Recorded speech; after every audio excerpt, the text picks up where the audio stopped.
Happy Thanksgiving, folks, and welcome back to the random video blog where every single Thursday I, Graham G.S. Matthews, run down my random wrestling thoughts on the wrestling world, share a few stories, etc., etc. Today, in the spirit of Thanksgiving, I thought it'd be only appropriate to run down 5 things that I've been thankful for in the world of WWE in 2016. Make it a short video, as I know you guys have other festivities and holiday other stuff to deal with, dinner, food to eat, and whatever else. So we'll keep it brief here today, but I figured since we are doing the video blogs on Thursdays now, and today being Thanksgiving, I thought it'd be only appropriate to run down 5 things that I've been thankful for in WWE in 2016. So overall, I think it's been a good year. Maybe not in all aspects, but I think more often than not, by and large, it's been maybe my favorite year in wrestling. When all is said and done next month, we'll see. But coming in at number 5 is the various returns that we've seen all year. Now, I've said time and time again, it feels like at least we get at least one big name, one big notable name coming back to WWE every year. In 2010, it was Bret Hart. 2011, The Rock. 2012, Brock Lesnar, and so on and so forth. This year, we've had 2, in my opinion, 2 huge returns. In addition to all the little smaller ones like Tatanka at WrestleMania or Shaq or, like the smaller names, Diamond Dallas Page and people such as that. And Maurice as well, the night after WrestleMania, who also came back this year. Mickey James at TakeOver Toronto.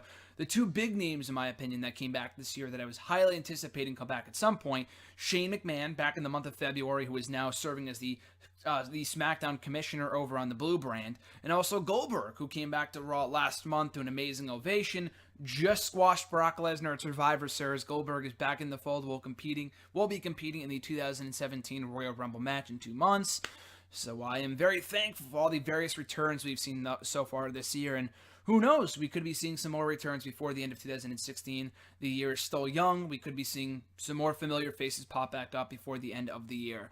Coming in at number 4 is this has been around for a while, but really the rise of women's wrestling. I know last year was really the dawn of the Divas Revolution, as WWE called it, but it wasn't really a revolution. All it was 6 women tag team matches, a lot like we're having now, with the Cruiserweights, who I'm also thankful for, but I don't want to put them on this list just because they're misusing the division right now.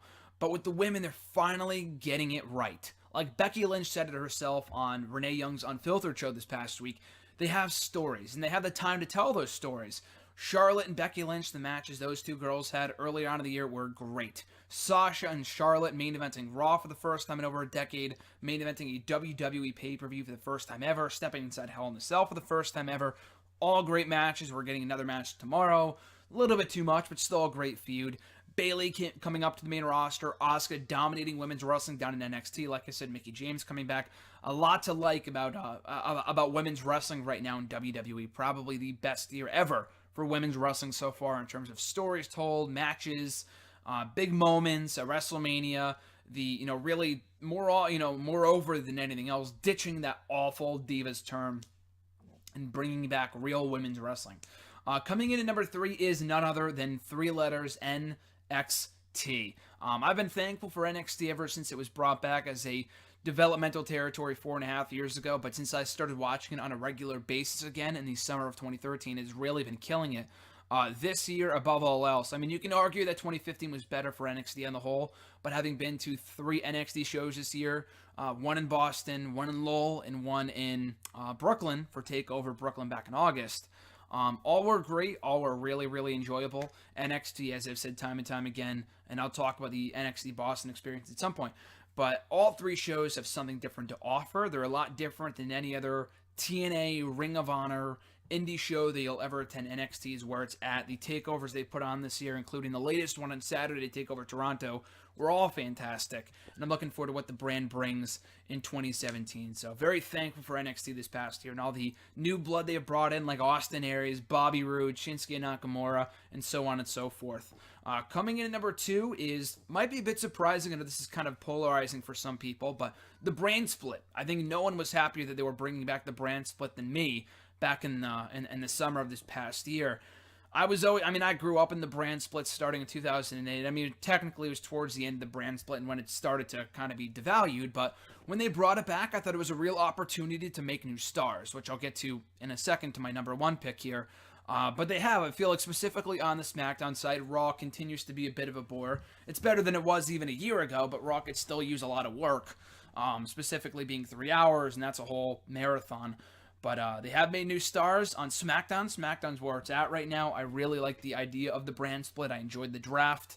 And I mean, of course, there's some things they could be doing better, but largely so far, they have kept the two brands their own entities and have established separate identities for both shows in the past 4 to 5 months. And the Raw and SmackDown matches at Survivor Series didn't really mean all that much, but we got a great 5-on-5 elimination tag team match out of it on Sunday night. So really been digging the brand split so far, specifically for SmackDown over Raw. But we'll see what else the brand split brings and what other stars it creates in the months and years ahead, hopefully. And that brings me to number one. The biggest star, in my opinion, that has benefited from the brand split, and the biggest part about 2016 for WWE that I'm thankful for, is none other than the addition of AJ Styles to the roster. Now, anyone who knows me well enough knows that AJ's been a favorite of mine since I started watching TNA 8 years ago. The guy is great, one of the best wrestlers in the world. He left TNA at the end of 2013, went over to New Japan Pro Wrestling, suffered this career resurgence of sorts, winning the title over there, going back to Ring of Honor for a little while, killing it over there. And when he was brought into WWE, the timing could not have been better. One of the greatest debuts in my generation, anyway, at the Royal Rumble. And really having a standout year. Other than Charlotte, I would call AJ Styles the superstar of the year for WWE. I mean, granted, his win-loss record on pay-per-view is not stellar. But considering he's had one of the best pay-per-view matches on every pay-per-view that he's been on, from his matches with Jericho to John Cena to Dean Ambrose, all of them have been great. And I'm very much looking forward to seeing what else he can accomplish in 2016. The heel turn, beating John Cena twice, becoming WWE World Champion for the first time ever, which was really historic moment and blew my mind. And now being the champ that runs the camp over on SmackDown, the face that runs the place on Tuesday nights, really shows me that WWE now realizes how big of a star AJ Styles is. And losing to James Ellsworth is kind of Bugsworth. That kind of is a bit bothersome, considering the fact that he's one of the best in the world and James Ellsworth is a jobber. But other than that, I think the overall use of AJ Styles in 2016 has been very encouraging for his future.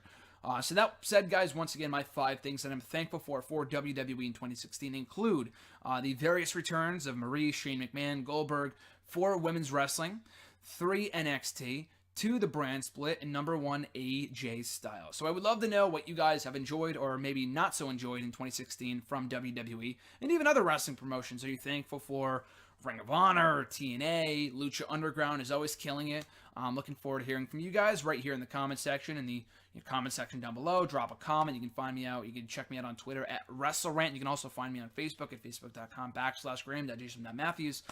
And that does it, so be sure to check me out on all those various social media forums. I would love to hear from you guys in terms of things that you've enjoyed in the year of 2016 from WWE and various other wrestling companies. And above all else, have a great Thanksgiving today. Enjoy the holiday, and I'll catch you guys right back here in the Random Video Blog next Thursday. So all that being said, guys, I'm Graham G.S. Matthews. Enjoy the holiday, and I'll catch you folks down the road.